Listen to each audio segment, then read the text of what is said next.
നമസ്കാരം. എൻസൈക്ലോവിൻസിൻ്റെ പുതിയൊരു വീഡിയോയിലേക്ക് എല്ലാവർക്കും സ്വാഗതം.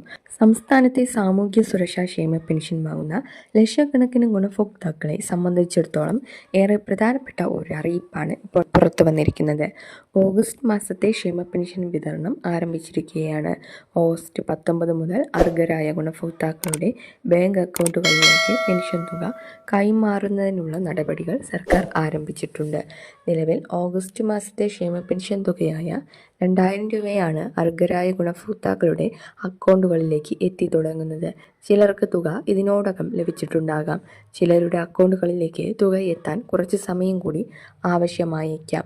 അതിനാൽ ഉടൻ തുക ലഭിച്ചില്ലെങ്കിലും ആശങ്കപ്പെടേണ്ടതില്ല. വരും മണിക്കൂറുകളിലോ അടുത്ത ദിവസങ്ങളിലോ തുക അക്കൗണ്ടുകളിൽ ക്രെഡിറ്റ് ആകാൻ സാധ്യതയുണ്ട്. 2000 രൂപയ്ക്ക് പകരം 4000 രൂപ ക്ഷേമ പെൻഷൻ ലഭിക്കുമെന്ന തരത്തിലുള്ള പ്രചരണങ്ങളും കഴിഞ്ഞ ദിവസങ്ങളിൽ ഉണ്ടായിട്ടുണ്ട്.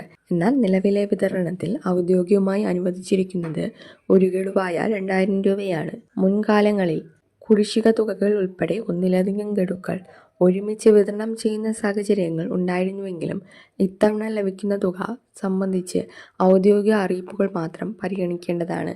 ബാങ്ക് അക്കൗണ്ടുകൾ വഴി പെൻഷൻ വാങ്ങുന്നവർക്ക് തുക നേരിട്ട് അക്കൗണ്ടുകളിലേക്ക് എത്തും. സഹകരണ സംഘങ്ങൾ വഴി നേരിട്ട് വീടുകളിൽ പെൻഷൻ വാങ്ങുന്ന ഗുണഭോക്താക്കൾക്കും തുക അനുവദിച്ചിട്ടുള്ളതായാണ് അറിയിപ്പ്. ബന്ധപ്പെട്ട സഹകരണ സംഘം ജീവനക്കാർ തുക വീടുകളിൽ എത്തിച്ച് നൽകുന്നതാണ്. മസ്റ്ററിംഗ് സംബന്ധിച്ചും ഗുണഭോക്താക്കൾ ശ്രദ്ധിക്കേണ്ട ചില കാര്യങ്ങളുണ്ട്.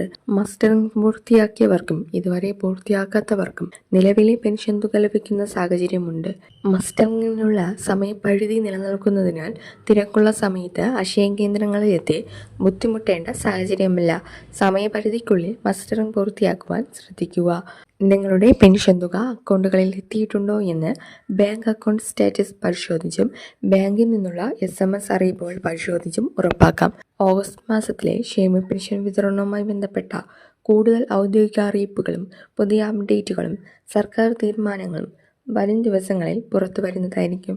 അതിനാൽ ബന്ധപ്പെട്ട വിവരങ്ങൾ കൃത്യമായി പരിശോധിച്ച് മാത്രം വിശ്വസിക്കാൻ എല്ലാവരും ശ്രദ്ധിക്കണം.